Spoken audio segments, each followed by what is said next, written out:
Okay, we're live. Welcome back from spring break. Kind of weird, huh? Because spring break was like locked down and couldn't go anywhere. We tried, but we couldn't go anywhere. So we're back. Let's go back through a couple of things. First of all, you will get geometry credit for this course, provided you do the work. Okay? So you just need to do the work. I can help you in lots of ways. But lots of kids ask me about questions, and I give them little videos. I'm here to make sure everybody gets a decent grade, but you got to try. Okay, it's always been the same old thing. You have to try. Okay, so here's where we left off on chapter 4. There's still some of you that have not finished chapter 4. You have to finish chapter 4. Here's my 4th period class. You have to finish chapter 4. If you're looking at there and you see a bunch of zeros, blank spots, then you might not get credit for geometry at all, which really be a bummer. Okay, now we're going to start chapter 6 and we're going to do some geometry. Seems weird, huh? We haven't done geometry in a geometry class, but we're actually going to do geometry. We're going to skip section 6.1. It has to do with geometry proofs. We will not do proofs. Nobody does proofs. It's an old math, that 2,000-year-old. So we won't do Euclidean proofs because nobody does them. So we're going to start with 6.2, which has to do with bisectors. Okay, so bisectors. Let's just go through the word bisectors. So, what's a bisector?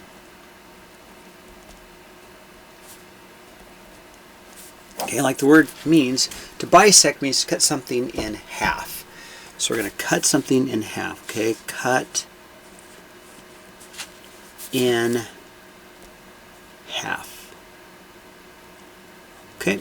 So if I take a look at this line right here, to cut it in half, one way you can do it is just measure, right? So I can find the middle.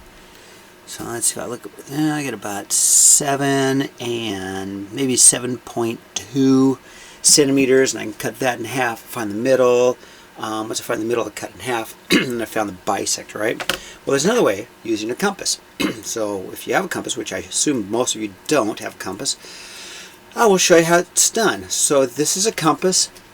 There's also a compass for navigating in the woods, but this is a compass that you use in math. So if I'm going to bisect this using a compass, the first thing I'm going to do is make sure that my compass is a little bit more than halfway. It's got to be more than halfway on both sides, okay? So I make my compass wide enough so that it's more than halfway. So then what I'm going to do is see the pokey part right here. Put the pokey part on point A, and I'm going to cut it in half. So I do this, called a construction. I'm just going to take and make a little arc up here, and a little arc down here. Okay, see I did that? Maybe my little arc here, arc here. And then I come back, and I do it again, but this time on point B. Blow my pokey here. You know, if we were in class, I'd have you guys do this because I have enough compasses for everybody in here. You guys are just going to have to watch me do it, okay? Compass here, and here I do my little whoosh, right? Little whoosh here, whoosh, whoosh.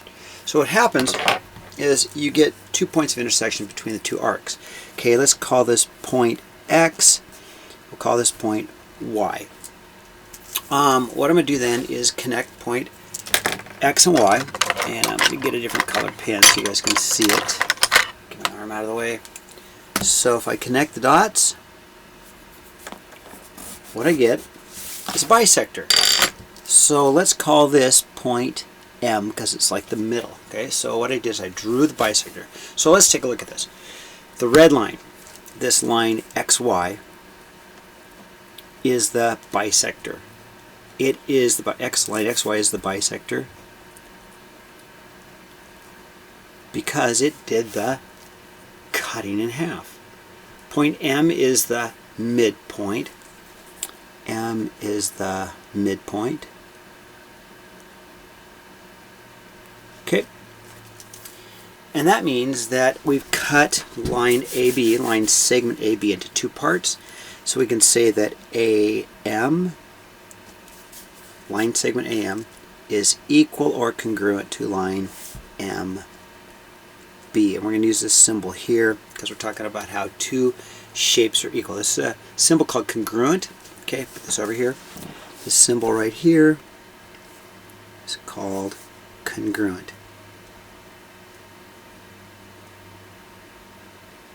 It's like equal, but we really don't say that shapes are equal. Shapes can't be equal, we call them congruent. Basically, they're the same length, same shape, so we'll call it congruent. Okay.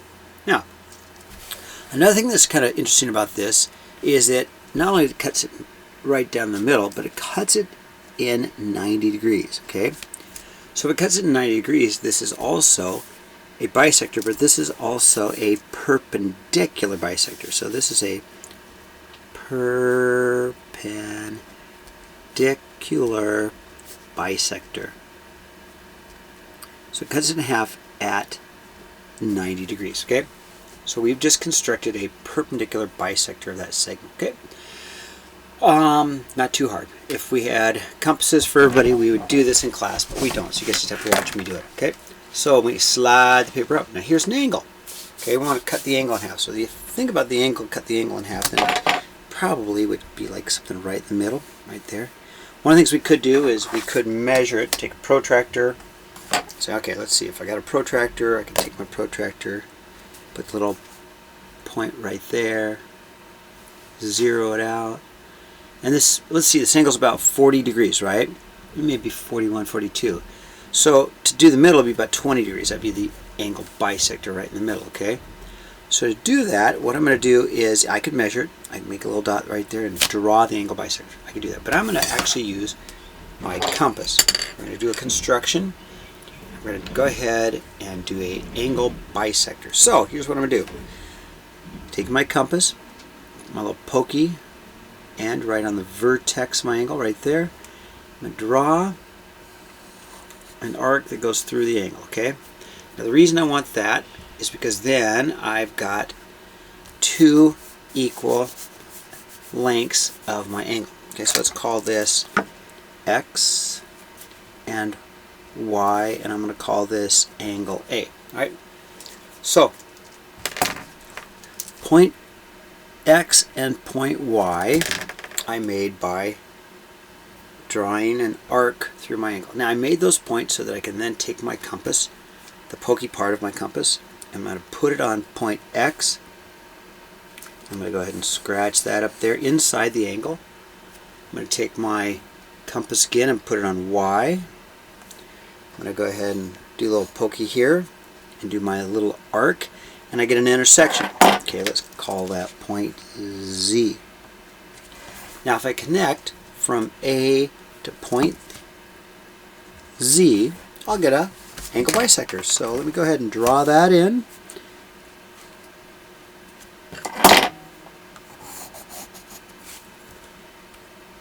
And that is what we call a ray. It's a ray because it has an endpoint to an arrow. That's a ray. So we're going to say that ray AZ, and the symbol would be like that, is the bisector, is the angle bisector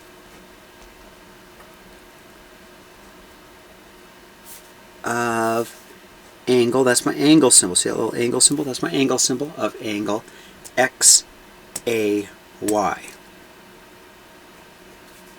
XAY.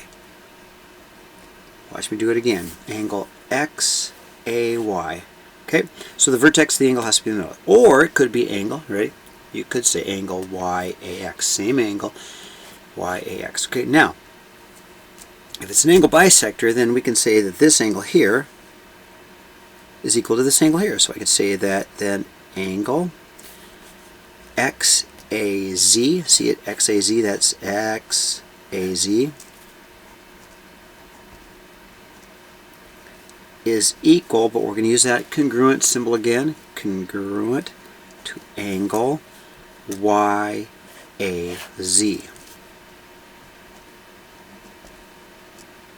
Okay, so we're going to say that this angle is equal to that angle, or congruent, because that's the symbol, that's what we want to see. We use the word congruent because we want to make sure that we understand that figures can't be equal, but they can be congruent. Okay, now, let's move on. So, here's our objective today, okay? So what we want to do is talk about bisectors. So objective is bisectors. And what is a bisector? It cuts it in half.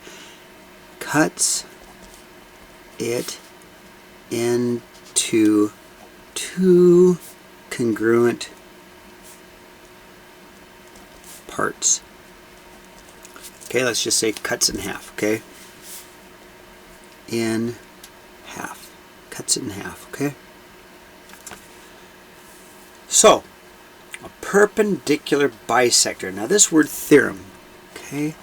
We're not going to get too uptight about it, but if you have a theorem, it turns out that you're looking at a math rule. So when we see this word theorem, it's just going to be a math rule. Okay, don't let the word theorem freak you out, but when you see the word theorem, it's just a math rule. Okay, so perpendicular bisector theorem. Let's draw a picture. Okay, let's draw a picture off to the side. Okay, I'm going to draw a picture. So I'm going to draw a triangle.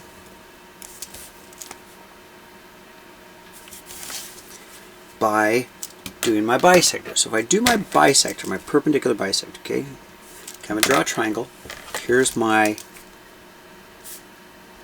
A and B. Okay, and I'll let you catch up, and if you want to go ahead and just take a minute to copy that down. So I'm going to actually draw a picture. So I have a line segment, AB, and I want to do the perpendicular bisector. So we kind of did that over here. We did the perpendicular bisector here. Cuts it in half at 90. So what I'm going to do is we're just going to freehand it. We're not going to use the construction. But if I were to take a look and go up 90 degrees and draw this line right here, okay, and I'm going to draw a triangle. Let's call this C. Okay, so if I draw a triangle, first of all, what do I know? Before I do anything, I know that this side here, I'm actually going to label it. This side here is equal to this side here. I'm going to call this point M because it's in the middle. Okay, and it's at 90 degrees. So I'm going to draw a triangle from that. So if I draw a triangle from that, create my triangle, create my triangle. So here's what I know. I know that if I have a perpendicular bisector at 90 degrees, because of the word bisector, I know that this side is equal to this side because it cut it in half. Perpendicular, I know this is 90. Now, what's the other part that already makes sense? It creates an isosceles triangle. So I know that this side has to be equal to this side. So one of the things we do in geometry is if we use little dashes, 2 dashes here, 2 dashes here, it's telling us that these two sides are equal. Put a dash here, it tells us these two sides are equal. And this box means 90 degrees. Okay. All right. Great. Now, if that's the case, then the perpendicular bisector says that if you have a perpendicular bisector, then the two sides of the triangle must be equal. So we can say that AC must be congruent to CB. That seems easy to me. This side is equal to this side, okay? All right. I know that this side here is equal to that side here, okay? I don't know if you can see the color or not. Pretty easy. Now, the converse of that, converse means just opposite. Converse to that is just the opposite. And it states the opposite. So, I'll draw a picture. So what if we had a picture like this? Redraw my triangle. Slightly different. Okay. Alright. Redraw my triangle. Redraw my triangle. I'm a little bit off, aren't I? Yeah, I'm a little bit off. Let me try to get as good as I can. Okay, there you go. Alright, there we go. Here's my triangle. Let's call this triangle, oh, how about PIG? That's my favorite triangle. Triangle PIG. There you go. So, here's what I know about this triangle. If this side is equal to this side, okay, if I knew that, and if I were to draw a line straight down, and it happens to, oh, that's not a good picture, at 90 degrees, then we could say, again, not a very good picture, forgive me, remember Mr. J.B.'s not much of an artist, then we could say that this side is equal to this side. Okay, so real quickly, I'm going to go back through, okay? First one says, if you have a perpendicular bisector. If you have a perpendicular bisector, then these two sides are equal. The opposite of that, or the converse, says if you have a triangle and these two sides are equal, you got a line right through it, has to be a perpendicular bisector, okay? It's just saying just the opposite. So, this is not difficult. I think you guys already get the fact that if you draw a line straight down, 90 degrees, cuts it in half, then these two sides are equal. So let's take a look at example 1. Alright, I know that I've got a line that comes straight down at 90 degrees. Since this side is 10 and this side is 10, these two sides are equal, right? If I know those two sides are equal, then I know that these two sides, SU and UT, are equal. So I know from my theorem that SU, this is what I know, that SU is congruent to UT. Seems obvious. This side's equal to this side. I get a line straight down at 90, then I know this side's equal to this side. So let's go ahead, and if I want to find the length of SU and UT, let's just go ahead and take 2x plus 2 and set it equal to 3x. We'll solve. Okay, we'll solve. It's pretty easy. Solve for x. Minus 2x minus 2x. I've got 2 equals a 1x, or x equals 2. Now that's not the answer. X equals 2 is not the answer, because what I'm going to do, what's the question? Find the length of SU. I'm not done. Find the length of SU. So let's take the 2. Let's plug it in. So take my 2. I'm going to plug it right in for x. How about into that one? That's the easy one. So we'll just go that UT is equal to 3x. UT is equal to 3 times 2, which makes it 6. Okay, so we know this side is 6 and this side is 6. So if we need SU, SU is 6. Okay, pretty easy. Okay, all right, example 2. You have to know this one for Algebra 2 and pre-calculus. Actually, it is not that hard of a question. So perpendicular bisector to lines. Okay, this is kind of a question that you will see in your test. It's not that hard if you follow along with me. Okay. So, let's graph it. A, negative 3, 5. 1, 2, 3, 1, 2, 3, 4, 5. Okay, there's A. B, 1, negative 3. 1, 2, 3. There's B. Okay, let's just connect the points and make a line segment. So if it's a line segment, I'm just going to make it a short line, right? I'm going to connect the dots. Not make it go long, just that's it. Don't draw the arrows, that's it. Line segment is just a part of a line. Okay, now, what we want to do is do a perpendicular bisector of this. So first of all, to do the bisector, let's find its midpoint.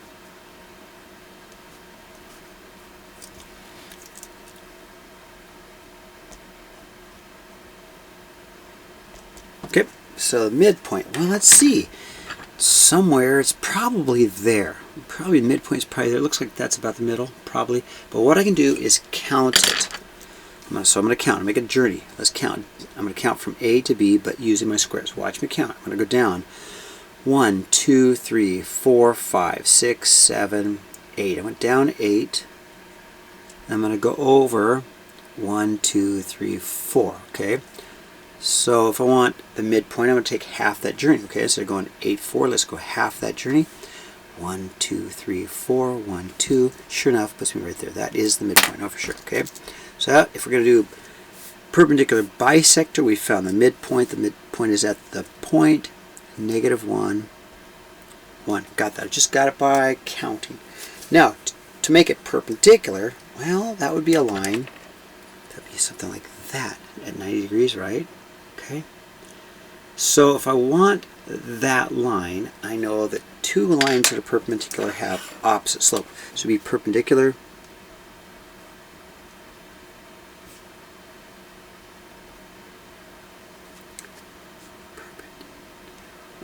perpendicular, there we go, has to be opposite slopes. Alright, so I know the slope of AB. In fact, it looks like if it's down 8 over 4, right, down 8 over 4 slopes rise over run, or down 2 over 1, down 2 over 1, down 2 over 1. So the slope of AB, and so slope of AB, M is simple for slope, is down 2 over 1. Okay? So, that means the slope, right, perpendicular slope, I put a little m is the symbol for slope, right?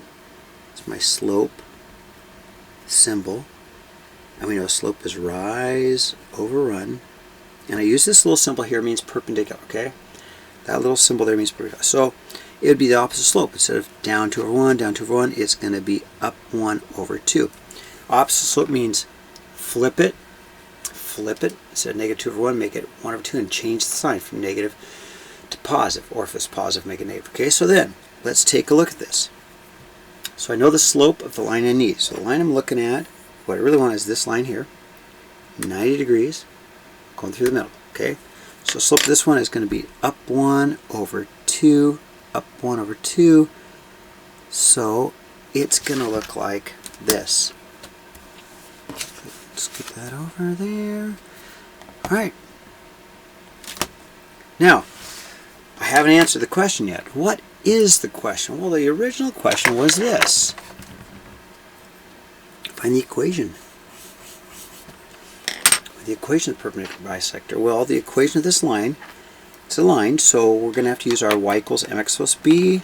So let's use y equals, that's not going to work. So going with the equation, it's a straight line. Let's use y equals mx plus b.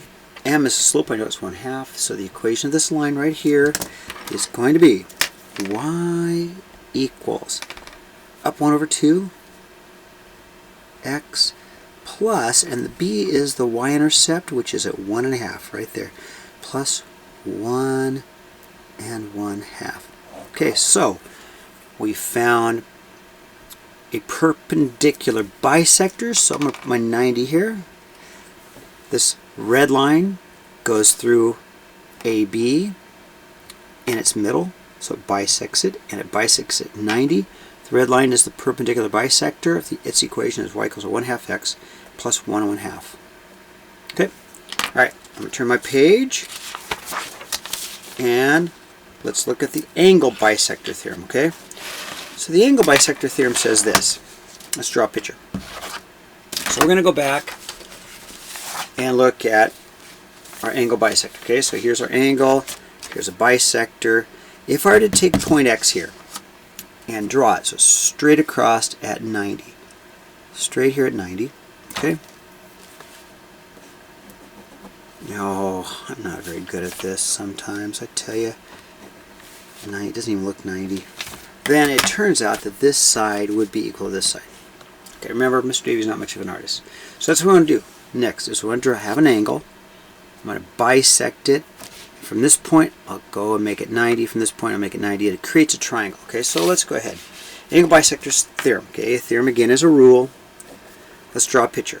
Okay, let's draw a picture. So I'm going to draw my angle. Draw an angle. Let's see here. And I'm going to do my little bisector. Okay. Alright. Ooh, that's a long lesson today, you guys. Sorry about that. It's Monday, huh? Kinda. Okay, do my bisector. My bisector. Okay. And draw that in. Okay, here's my bisector. Okay, just did it again like the example I did before. Now, let's see if I can get this 90. So I'm going to create a triangle. Two triangles. So let's see if I can get this better. Let me actually use my protractor so I can get 90 better. 90. Let me draw that in. Oh, see, now that almost looks 90, doesn't it? 90 degrees. And let me draw this one. Yeah, right about there. Okay, draw that in. And that's also 90. Okay, so here's what our theorem says. Let's go ahead and label this. Let's go A, X, Y, and Z. So it's going to say if we have an angle bisector. So let's say that we know that AZ bisects angle AXY. Angle X AY. Okay. Then if I have a perpendicular line, so then I've got XZ is perpendicular here, and I've got YZ is perpendicular here, then we can say that XZ must be congruent. Remember, that's that word congruent, means they're equal to ZY. Okay, so if you get a, let's put it in English. If you have an angle bisector, cuts the angle in half, right? And if I could draw a perpendicular line to the bisector in both directions, then this side, here's what we want, this side is equal to this side. Okay. Converse says just the opposite. If we have this side equal to this side, it's 90-90, then that must be a bisector. Okay. Alright, let's take a look at example 4 and we'll be done. Okay. So, find the length of BD. Well, that's easy. We've got it. I know it's an angle bisector. Check it out. That little line here, that little line tells me that these two are equal. I know that angle, I know this, that angle BAD is congruent to angle CAD. I know that because this little picture here, okay, tells me they're equal, okay? And I see 90 degrees, okay? I see 90 degrees, so it's perpendicular. Therefore, what I know is I know that BD has to be congruent to DC. Has to be, okay?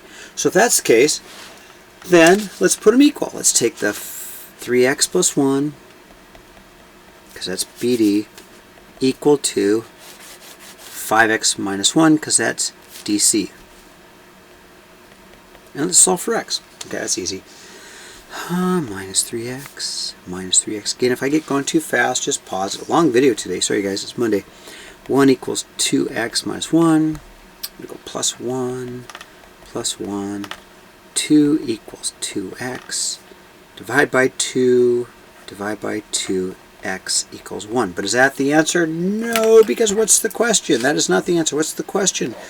The question is to find the length of BD. Alright, so if I take my 1, which is x, plug it right in there into 3x, so BD is equal to 3x plus 1. I'll have 3 times 1 plus 1, because I'll put 1 in for x, because that's what x equals. Get 3 plus 1 is 4, and that is the answer. Okay, so homework today is a lot easier than this because you guys can't do any constructing. I know that. You guys are going to do page 196. Do 1 through 7. All. I will show you what you're doing. Okay, page 196. 196. There it is. So it's pretty easy. I mean, some of these are really easy, okay? Really easy, really easy. This one's going to take a little bit more time, but you can do that one. Really easy, really easy, really easy, okay? So that's it. Easy homework today, long lesson. If you have any questions, go ahead and text me. I want to see work. Work. I want to see work. No work, no credit. I want to see work. Work, no credit. Give me work, okay? All right, that's all I got.